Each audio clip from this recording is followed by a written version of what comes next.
Hello and welcome back to the Invisible Man Show with me, Stephen. I hope you're well. Well, that was a good weekend, wasn't it?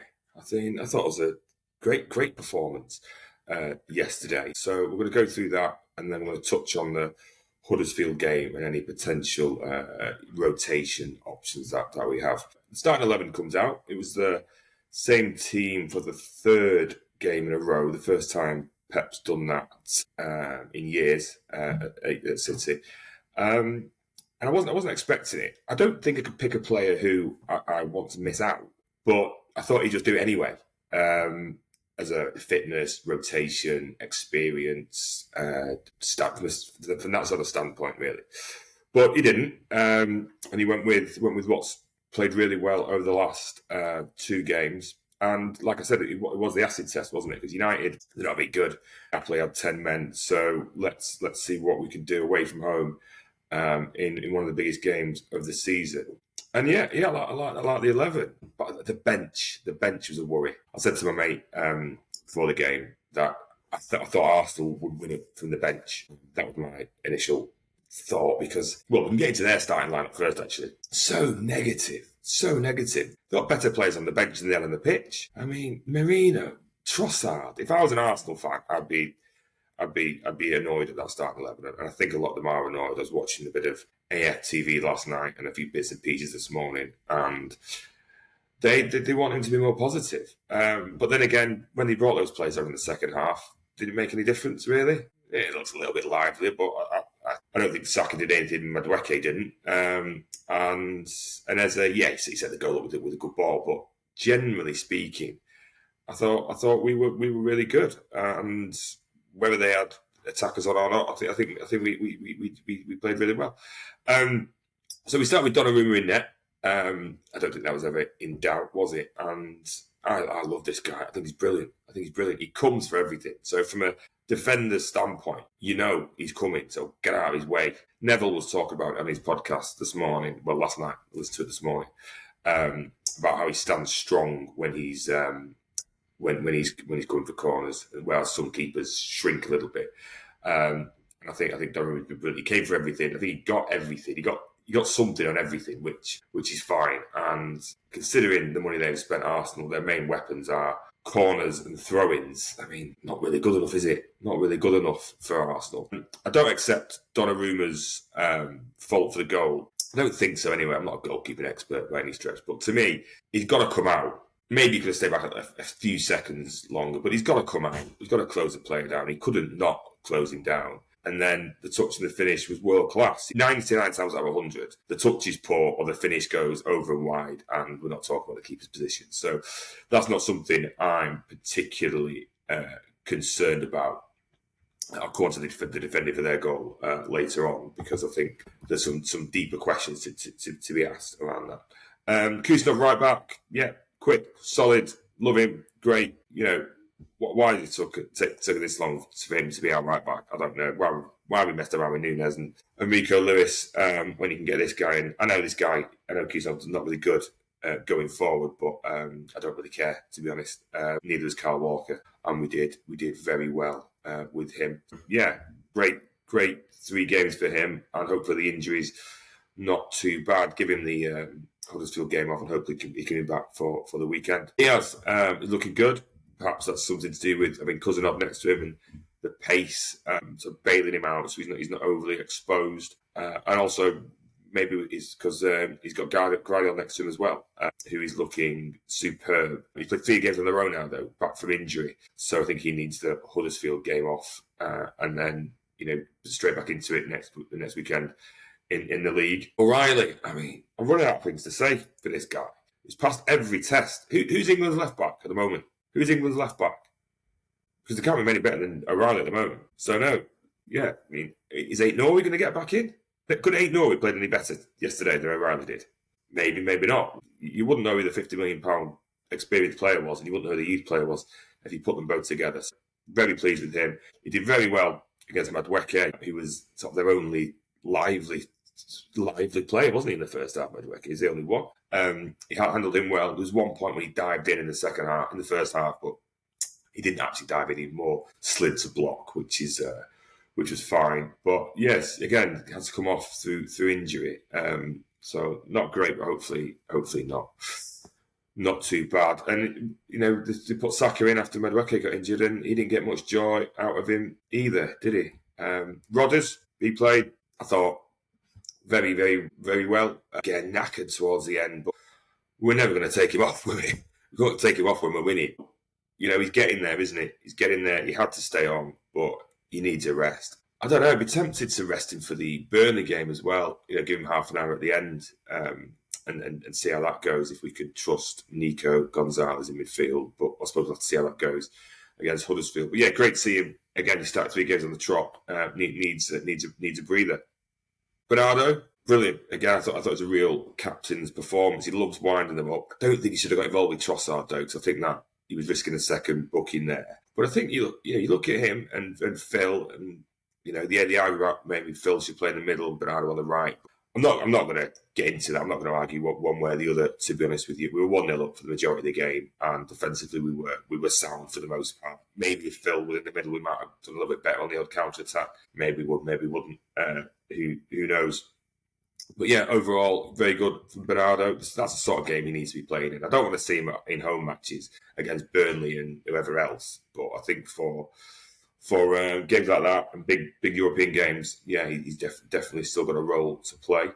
Reinders set up the goal. I thought he was very, very good. I thought his run, like I said in the last video, the run from midfield, like he did against United for his missed chance, that was that same sort of powerful run yesterday to set up Haaland's goal. That was a great run, fantastic pass. And I think the intensity of the game helped him actually, because he must have known from minute one that he wasn't in Serie A, and that there'd be no opportunity to be fannying around and getting turnovers and losing the ball. So yeah, overall very good, although there has been some criticism about him not running to the corner flag when we had the ball in their box. We had the ball going towards their box. We could have got to the corner flag, and then Savio and then Gonzalez. So yeah, I'm not. Listen, it was a slight error, maybe, but that is not the reason why we let that goal in, was it? We'll come on to that in a minute. Foden, I just touched him then with Bernardo. I thought he played really well. Got rid of the dog work done. Maybe Haaland should have set him up in the second half. Maybe should. I thought Haaland's finish that was pretty poor actually. But yeah, could he set him up? Maybe. But Haaland's in the zone in it, so we're going to come on to him now. I thought he's excellent again. Excellent. He's playing like Drogba at the moment, isn't he? The long balls from Donnarumma are helping. His link-up play for the goal in midfield was superb, and he just seems to be getting better and better. Maybe he should have set Phil up. Maybe he should. He probably should, but we're not gonna slag him off for that. But it's a shame he had to come off injured though, wasn't it? Because we'd already taken off Phil and Doku, so we didn't really have anything up there. And I'm going to come on to the subs now, because they're bringing on Saka and Eze and Martinelli. If we had their subs, we would have won. I know that sounds a bit silly, but the drop-off in standard from our first team to the subs, Núñez come on for Kusanov. That is a drop-off in quality. I know Núñez didn't give any goals away this time, but he did okay, didn't he? But, if we're arguing that he should be doing okay as an auxiliary right-back, second or third choice right-back, they just showed he shouldn't be here any longer in the first. He shouldn't be here, should he? He should be somewhere else. But he fell over a couple of times, which is disappointing. Not a good start, but otherwise did okay, I think. I think he defended reasonably well. No one got past him. And yeah, he did all right. But he's not the person you want to see coming on, is he, at half-time when we're winning away at Arsenal. Here we go. Here's Matheus Núñez coming on. No, that needs sorted. That needs sorting one way or the other. Like I said, hopefully Kufanov's. Nathan Ake. I said I didn't fancy him starting because he looks slow. He looks a bit old. He's looking rusty, to say the least. But for their goal, Jesus Christ, man. Just run after him. What are you trying to do there? Just run after him. Just run after him. You've got nothing else. It's the last minute of the game. You can see the guy coming from miles away. You can see him. What are you trying to... there's no pressure on the ball as well. What are you doing? Just run after him. And there's no chance there. And for someone of his experience and for what he's won in the game and his seniority at City, just to let Martinelli just run. I know it's a great control. I know it's a great finish, but just run with him and you don't have a problem, do you? Just run with him. But, you know, I mean, that's the only disappointment of what was, I thought, a fantastic display from particularly our starting 11. But yeah, is Ake past it? Should we just forget him now?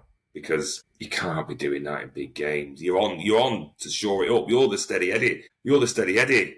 And now you're not so steady Eddie, are you? You're looking past it, I'm afraid, Ake. Which is a shame, because I like him a lot. I liked him over the years. But you can't be doing that. You've got to run with him. I'll leave that there, because I don't want to slag him off too much. Savio and Nico both come on. Again, Savio, you don't want him in that game, do you? He's wet. Not strong enough, not physical enough. I know he didn't play many games this season, right? So I'm not hanging him out to dry. But he's, I was on for 10 minutes. I'll fucking run around a bit. And that pass off for Nico Gonzalez when he lost the ball, I thought he should be going to the corner flag. Never mind, Reinders. So yeah, Nico and Savio, I thought they both should have done better really between them. And then I'm not having Nico was fouled. I've seen it a few times. I'm not having it. I don't think that's a foul. Maybe it is, maybe it isn't, but I'm not belly aching about it. I don't think he was. I think the pair between the pair and the both got to do better there. Yeah. So, but overall, very good performance. A good point. A good week. And then it's on to the next ones now, isn't it? Now it's a few more easier fixtures. Huddersfield on Wednesday, and then Burnley on Saturday. And I think gives some opportunity for rotation, but also gives opportunity for us to continue to be solid. And if we play like we did against Napoli, United, and Arsenal against Burnley, we'll be all right. I mean, I expect us to be all right against Huddersfield as well. Although we will need some rotation. Well, there are plenty of players to come in at that level, aren't there? Trafford coming in, Rico Lewis, a couple of the young players on the bench. Maybe they can make a start. Nico Gonzalez. I'll start with who I don't want to see. My starting point is I don't want to see Rodri near the pitch. I don't want to see Haaland near the pitch. I don't want to see Foden near the pitch. And I don't want to see Guardiola near the pitch either. I mean, Ake, Rico, Trafford, John Stones, Nico Gonzalez. I wasn't surprised if Bernardo played, actually. But yeah, that sort of scratch team, we shouldn't be needing much. Obviously, the players will be on the bench if we're in the shit. We shouldn't really be in the shit against Huddersfield, should we? Not after the week we've had. So I'll be back. I'll wrap this up. Thanks for joining, because I was going to go through the game, actually, and talk about different sections, but I don't really think there's a point, because I thought once we scored, the game was set, wasn't it? And they tried to break us down, and they haven't got either the wit, the invention, or maybe the quality. But they've got the quality. They should have the quality. Shouldn't be the money they've spent. Like Gyökeres. Looks like they've done their dough on him, doesn't it? Jesus Christ. They have a touch. They didn't look up so much to me. Maybe that's because not getting the ball quick enough. We've seen that with Haaland, haven't we? But still, didn't offer a lot. I wasn't worried about him anyway. And in fact, I don't think I was worried about any of their players, to be honest. I mean, it was when they come on, but once the game settled down, I thought we were okay. I thought we were fine. I thought we were Saka, nothing. Yeah, better than Madueke. We didn't do anything. Eze, yeah, set the goal up, and obviously Martinelli's good. But in general play, I don't think they did anything worthy of a team that's going to go and win the league.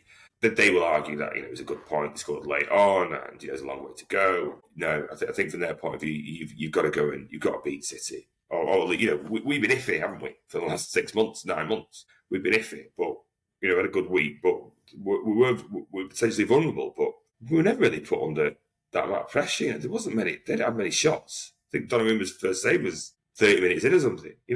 It was comfortable. It was comfortable for us, and hopefully we can take that sort of performance on the road in future to stop the Brighton type performances happening again. So okay, we'll wrap that up. Thanks for joining. Please like and subscribe if you haven't already, and tell a friend to tell a friend. And I'll be back later in this week to discuss the Burnley game. I'm not going to do a pre-game on Huddersfield. I don't know the first thing about them, and I haven't got the time or energy to look into them. So I'll see you probably Thursday or Friday to talk all things City and Burnley. Thanks a lot, and take care.